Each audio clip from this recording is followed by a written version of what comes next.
আল্লাহ রাসূল বলছেন তোমার সন্তানের বয়স যখন 7 বছর হয় তখন তো তাকে তুমি নামাজের কথা বলো, নামাজ পড়াও। যখন 10 বছর হয়, নামাজ যদি না পড়ে তাকে যদি মৃদু প্রহার করে আঘাত করে মার দিয়েও পড়ান লাগে তাও তুমি নামাজ পড়াও। আমরা কি তাই করি? বুড়া হয়ে যায় তাও ছেলেদের নামাজ করার কথা কোনো খবরই নেই। এই দায়িত্ব কিন্তু মুরব্বী, তার গার্জিয়ানে, তার বাবা, বাবা না থাকলে তার বড় ভাই বা চাচা।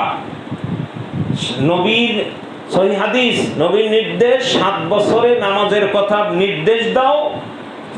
7 বছরের পর থেকে 10 বছর পর্যন্ত, 10 বছরে যদি নামাজ না পড়ে তাকে মার দিয়ে পড়াও। কে বলেছেন? মুহাম্মদ রাসূলুল্লাহ। কারণ এই আমলটা করার দরকার আছে না? না করলে তো আল্লাহর কাছে জবাব দিতে পারবো না। তোমার সন্তানকে নামাজ শিক্ষা দেওয়া নাই, নামাজ পড়াও নাই, নিজে পড়ে গেলে কাজ হবে না, ওখানে জবাবদিহি করতে হবে।